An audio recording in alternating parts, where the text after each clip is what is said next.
Introduction Contact Reports Volume Issue 1 Plejadisch-Plejarische Kontaktberichte Block 1 4350 Contact No. 138 from 28.1 1975 to 13.11 1975 Stats Source Contact Reports Band Block 1 Semjase-Bericht Gespräch Erlebnisse Block 1 3140 Contact No. 123 from 28.1 1975 to 3.6 1975 Stats Out of Print Date to Time of Contact Sunday 16th February 1975 2341 Translators David Guerra, Benjamin Stevens. Date of original translation 2014 Corrections and improvements made Stefan Zutt, Joseph Darmanin, James Moore. February 2019 September 2019 Contact persons Semjase. Synopsis. Semjase explains some things to Billy he mostly already knew, completing that knowledge. Earth has plenty of intellectuals, but that however the founding inciting knowledge transactions originate with the sensitive individuals, who involuntarily retrieve that information from their rich incarnation legacy and heritage. The only very slightly wrong, even if fundamentally, historical timeline presented in the Christian chronology. Comet of 1680 they call destroyer, in reasonably stable orbit since ancient times, which intersected Earth's orbit, inducing those gigantic forces of congruency and consistency with later contiguous reproduction in the various religious myths about flooding, disaster, and so on. True origin of Earth's moon, and subsequent origin of the moon. The large fleet of spaceships with beam drive we had in prehistoric times, and in the same places we live today. A terrestrial chronology history of Earth before records began, which doesn't marry with anyone else's on Earth because we don't have the technology to retrieve it like they do. This is the entire contact. It is an authorized and official translation and may contain errors. Contact Report 5 Translation 5th Contact Sunday, 16th February 1975, 2341. We have noticed that you are already trying to publicize our cause, much faster than we had actually planned to. Nevertheless, we are glad about that, and we have nothing against your rush. But it might have been better if you had still waited some time. It seemed to me that I could already do the hard preparatory work, since this one certainly takes a lot of effort. That is certainly true, because everything will not be very easy. Fundamentally speaking, we have also nothing against it, because we want to leave everything to your own decision. Thanks. The trust of you and yours honors me. However, do you not expect somewhat too much of a good thing from me? You have a healthy sense of humor. Do you think so? Sure, because truthfully one can never really have too much confidence in you, because you always give your best and try to make the best of everything you approach. You flatter me. Certainly not, because it's just the truth. Already enough Semjase, because certainly you did not come here so that we grapple with flatteries and the like. You're right, because just today I would like to tell you something that will not only interest you, but all human beings. It is a somewhat strange story, which will however stir up a lot of dust due to the interest of the human beings, because it sounds too fantastic for all those who have not yet discovered or developed their spiritual conscious-based thinking. Unfortunately, intellectual greatness is not enough to be able to grasp this story. But especially intellectual human beings are in abundance on the earth. And of all people they are often the ones who lack spiritual consciousness-based knowledge and who are therefore unable to muster understanding for the real and for the logic. However, in this context also those are to be mentioned, who are led into the unreal by religions and those, who have made neither intellectual nor spiritual consciousness-based far progress. All of them are the most evil opponents of the truth, the real and the irrefutable creational logic. But their criticism and their denial of certain things distinguish them as human beings living in primitive foolishness. Earth humans who always claim to know everything better, but who are in truth more unknowing than the beings that populate your primeval forests. By the denial of facts or possibilities they openly expose their consciousness-based limitedness and their primitivity. Those are very hard words, Semjase, even though in my opinion they correspond to the full sad truth. Exactly, and you know that this is really so. And that this is in fact the case is proved by you yourself in your book, which you have dressed in even harder words. Of course, because the truth can only be said in hard words, as diplomacy would be poor lie and would trivialize everything. Of course, you just have to ensure that you can make that understandable to the human beings. They have indeed already been weakened too much and become addicted to unreality to still be able to recognize and digest honest undiplomacy as truth. They have become weak and stunted in the thinking, acting and speaking, so that they rebel and defend themselves against everything that sounds like hard truth. But the truth can only be spread through firmness, just as peace can only be enforced through Samjase-Bericht. I know, unfortunately. But you told me something about a story you want to tell me today. What then is this story supposed to be? Does it have something to do with a human being, or is it simply an unimportant story? I will let you decide about that, as well as all those to whom you will pass on this story.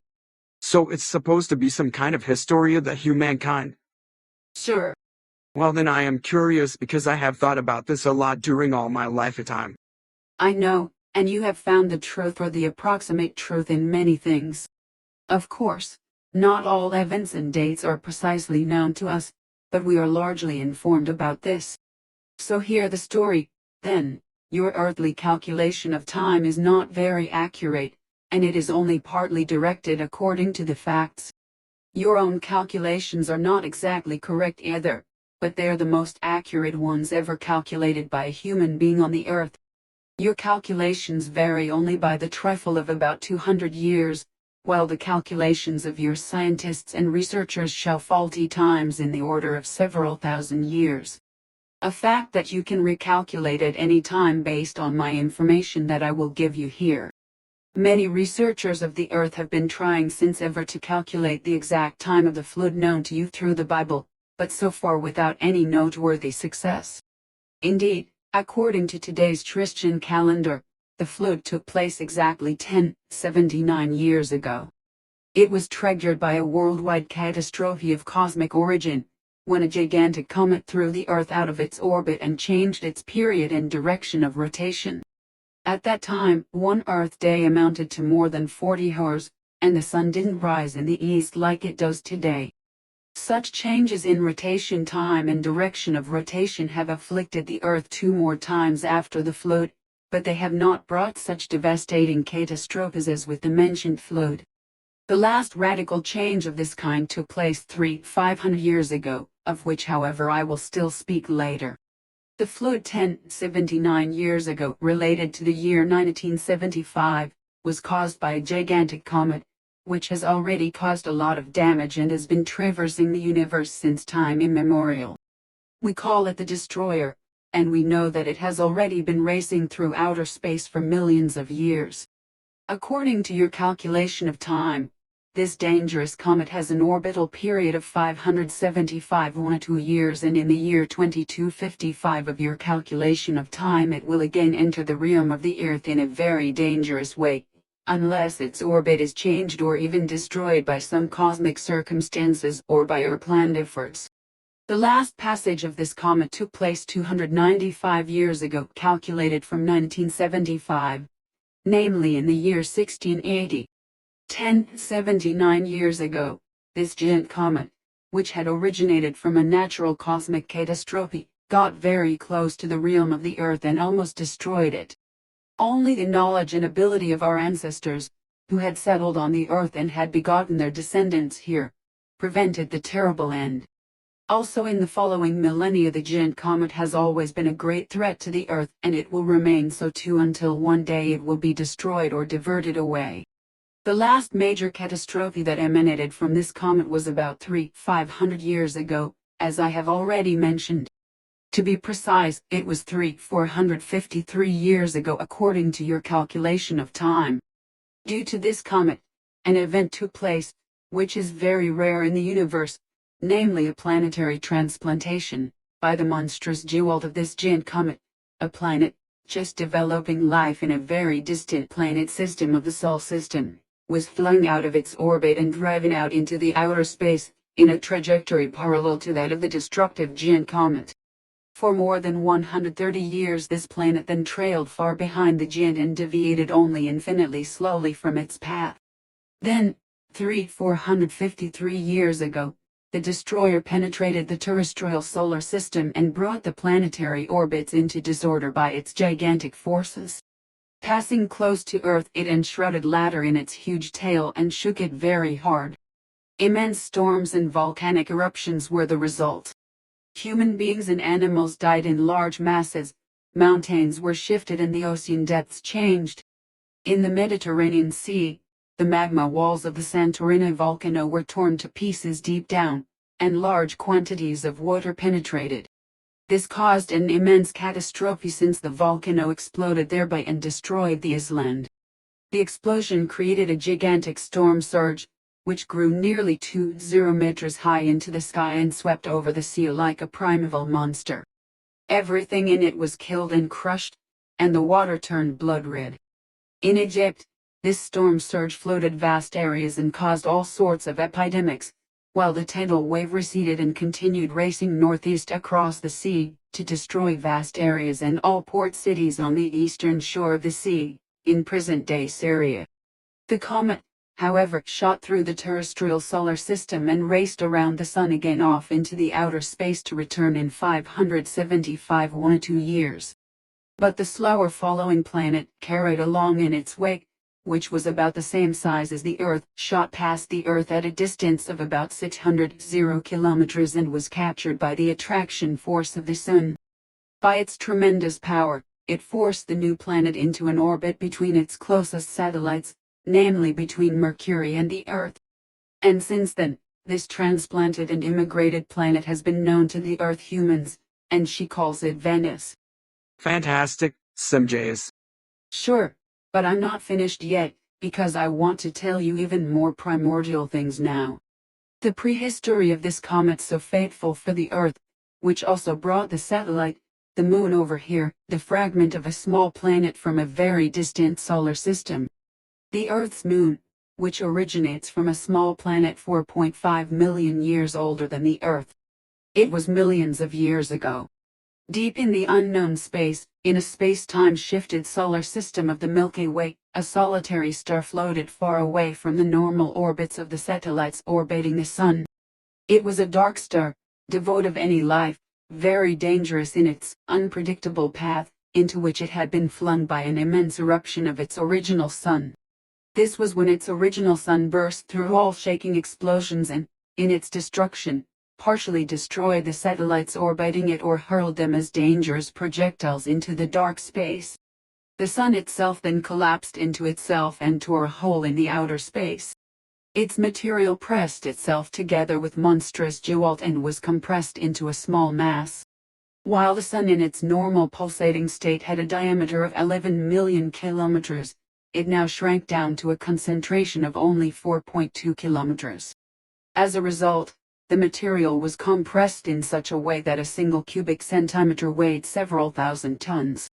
Since then it has hovered in space as a dark, gaping hollow, which tears everything within millions of kilometers of its perimeter into itself, whatever it is capable of seizing and what falls under its spell.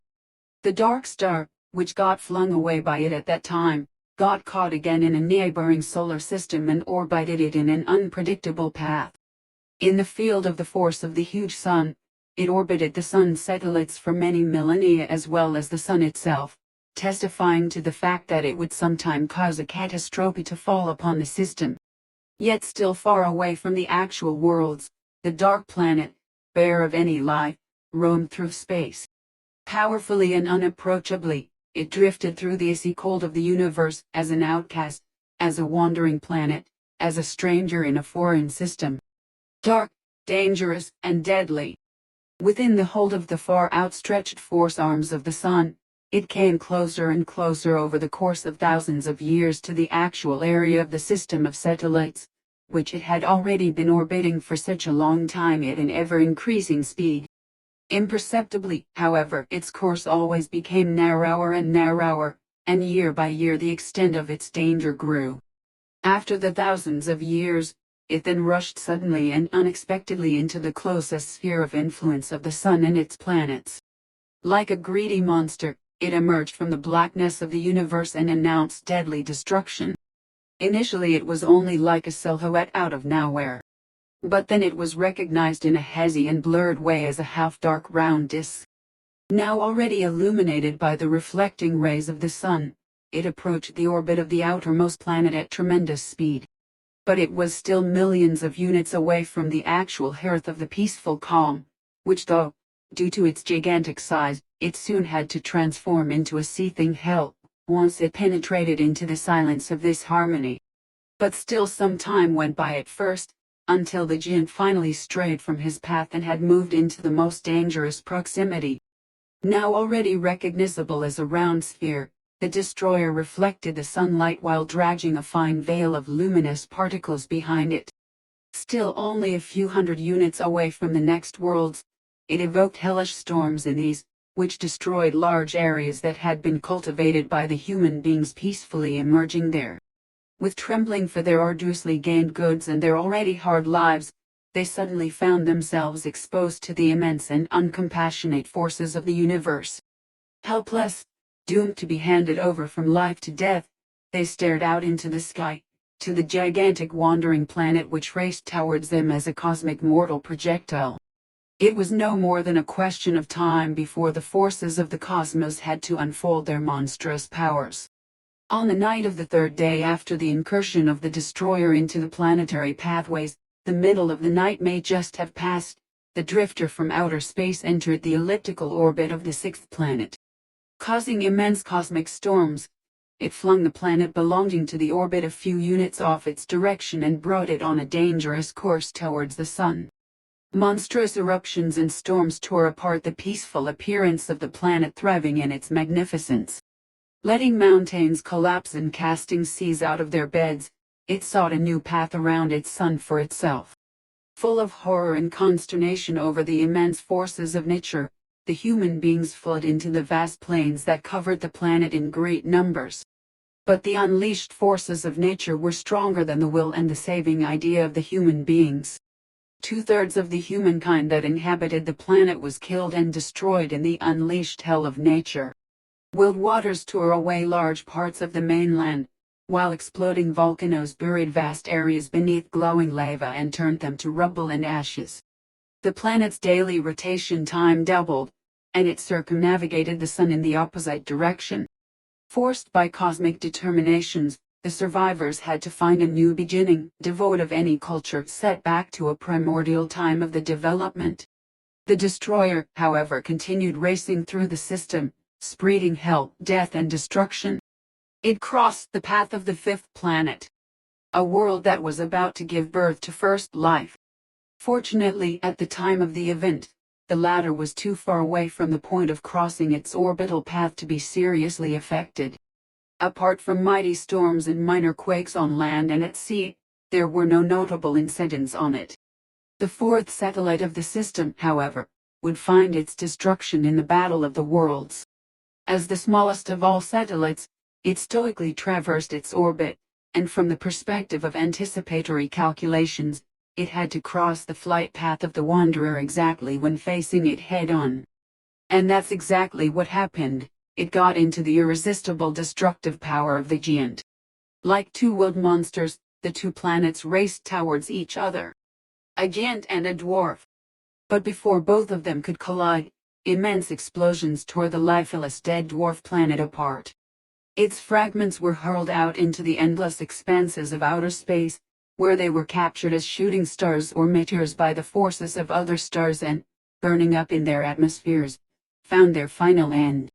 Further parts of the dwarf were torn into the sun and were atomized. Other parts were torn into the destroyer and became there a part of itself. As if hurled by a giant's fist, one half of the dwarf planet shot away and through a dimensional gate created by the hands of highly developed human beings into the unending expanses of the Milky Way space towards a very distant target. Several times on its path it got into the realm of suns and planets, was shaken, was hit by meteors and shooting stars and thereby changed its shape. Already after a few centuries it had reached an angular roundish shape. It was dead and barren, however, covered by many small as well as huge, deep craters, and was incapable of supporting life. By the forces of various systems its speed was gradually slowed down and it changed its course several times, until one day it was attracted by the sun of a system and broke into its sphere of influence. As dark, dead planet it traversed all planetary orbits of the outer rings without causing any damage. It was not until the inner rings that it collided with some fragments of a destroyed planet, which nevertheless only tore deep craters into it. However, this caused its course to change once again slightly, with the result that it was driven parallel to the orbit of the second planet, which was already creating its first primitive life. A planet covered by large seas and dense primeval forests, primordial, deadly and yet gruesomely fantastic. From this point in time, only 34 days were still to pass before the dwarf caught up with the planet, namely the Earth, and was held captive by it. The forces of the planet were sufficient to bind the dwarf to itself and let it circle around itself as a new satellite, on an ever-changing elliptical path.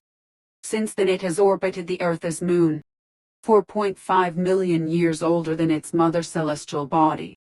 In the distant solar system, however, the destroyer continued to rage. Destroying everything in its path, it flung the planet closest to the sun with unimaginable force towards the sun, in front of which it destroyed itself at a millionfold distance by immense eruptions and fell into the sun as smallest fragments and atomized. The destroyer itself drifted by a few units from its old course and shot past the sun in dangerous proximity, back into the expanses of the space, in order to take the same path as long times before the small planet did. Consequently it also passed the dimension gate created by technically highly advanced human beings' hands and came into the space-time configuration of our modern universe and into the area of the Milky Way and thus also into the Sol system. But due to the unimaginable heat of the blazing sun the surface of the dangerous wanderer liquefied, and the glowing substances and particles flung away by its racing speed created behind it a shining tail hundreds of thousands of units long, shining as bright as the destroyer planet itself, which had now become deadly comet. Due to the zero cold of the universe, the surface of the wanderer quickly solidified again. But its illuminating power remained with it, as did the shining tail. Myriads and myriads upon myriads of smallest particles and substances have covered it ever since, inundating it and following it as long tail when it comes into the realm of a sun, shining and showing the beings of the universe the path of the comet. Due to the continuous sequence of meteor dust, particles, substances and the corpuscular radiation of the suns, it will never lose its illuminating power again until one day it will fall victim to its destruction. It will still wander through space for thousands or further millions of years before it itself has turned into dust by the grinding particles or is captured and destroyed by a sun. But perhaps one day human beings will destroy it too, just as it has already destroyed thousands of millions of lives. Millions of years have already elapsed since its emerging, and its course is still unpredictable. Due to all sorts of cosmic forces, it often changes its course in the Sol system quite unexpectedly and endangers, among others, its unfinished solar systems of Jupiter and Saturn. But by and large, its dangerous path is that stable that it passes through the same planetary systems again and again over the course of 575 years, albeit with variations in the distance of up to 1 million kilometers. The humankind of the distant solar system, 2/3 of which were destroyed at that time, found a new beginning which was hard and full of privation. Nevertheless, in less than 9 centuries the human beings built up a new civilization and culture, created and driven out of the hardship arising from cosmic forces. The people succeeded in preventing further cosmic catastrophes and annihilations. Through arduous research, work and voluntary commitment to the very last one, they created plans for their new culture and for a far-reaching technology. Dwellings were built that could withstand the jolt of nature, and generation after generation brought together their knowledge and skills. Their spirit and their consciousness and their knowledge refined themselves rapidly, and soon the succeeding generations had reached a technology which, without any imagination, defied all possibilities. And there came the time when the descendants flew out into the unending expanses of the universe in round, plate-like flying ships with beam drives. Other solar systems and planets were flown to an expedition. New worlds and possibilities opened up in order to transplant the peoples of the home planet, which had meanwhile become too small for the new humankind. The scientists with their spacecrafts and abundantly provided means of all kinds and fantastic application possibilities used the dimension gate known to them, to in another space-time configuration of the Dern universe, reach the Milky Way area and explored the space for ever newer things. They found many new habitable worlds and solar systems, which they often made subservient to themselves using their beam weapons in short one-sided fights, in order to conquer them for the settlement of their race. However, apart from their horrendous material and gen-based technology, they also perfected their consciousness and their spirit, so that nothing which they wanted to experience remained foreign to them anymore. The use of their powers of consciousness became implicitness to them, and so they gradually raised themselves to rulers vis-a-vis their peoples. They called themselves kings of wisdom with the word Chu, which is on the earth translated as God. Far superior spiritually, and in terms of knowledge as well as consciousness to the normal people, they soon dominated it in evil dictatorial form. Yet after centuries, having grown tired of the godlike scientists, the people rose against them initially in silent revolution. Oppressed, however, by the spiritual and consciousness-based powers and by the tremendous knowledge of the gods, the people had to submit to their rulers. But the will for freedom made them secretly prepare for the fight. It glowed like a smoldering ember for 4 centuries, to flare up in the given moment as untamable wild conflagration. According to the earthly calculation of time, it was about 230 years ago when the Liberation War broke out. Evil fightings covered many planets and much was destroyed. A scientist named SL used the opportunity to make himself self-reliant and flee. Secretly he managed to bring a large fleet of spaceships into his possession, to man them and to flee under heavy acts of fighting. With 183 wide bodies and almost 250 reconnaissance ships with a total of 360 human beings on board, he fled from his home system. For years they were restlessly roaming through the expanses of the space before one day they found a solar system that offered them opportunities to live far away from their home system. It took 300 years after they seized the planet because they created a new humankind. Afterwards they settled on 2 more planets of their new home system, to then again traverse the outer space while exploring. In doing so they came across the system of the earthly sun. They settled here on 3 different planets, namely on the Earth, on Malona and on Mars, and began with the building of a new culture. But the planets were still rather inhospitable and often hostile. So they left the planets again and paid them visits only now and then. Then, on the 2nd planet, the Earth, first intelligent life started moving, they came back and lived there. But in accordance with the human beings reflecting, power struggles broke out again, and they left the Earth. From the new home planet, however, the development of the Earth was constantly monitored and expeditioned year after year. From time to time, it was tried again and again to settle the planet. Also, beings were deported to the Earth and these were simply left to their fate without any technology and help. They became stunted, wild, and bestial. Then finally the time came when the major step was finally ventured. A certain culture was built up on the Earth, which lasted for several millennia. But again, greed for power broke out, and everything was destroyed. So the Earth fell again into its old existence. Then it took again several millennia, before a new attempt was made, this time however no more in the sense of an actual expedition. On the home planet once again differences of opinion arose, because the scientists again elevated themselves to gods and subjugated the peoples to servitude. From this it resulted that a group of scientists and other human beings who thought differently banded together and seized various spaceships. Almost 70 human beings fled and settled on the Earth.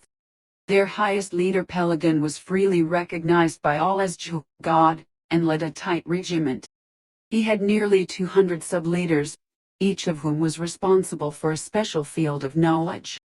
They were, so to speak, sub-gods, or also called guardians.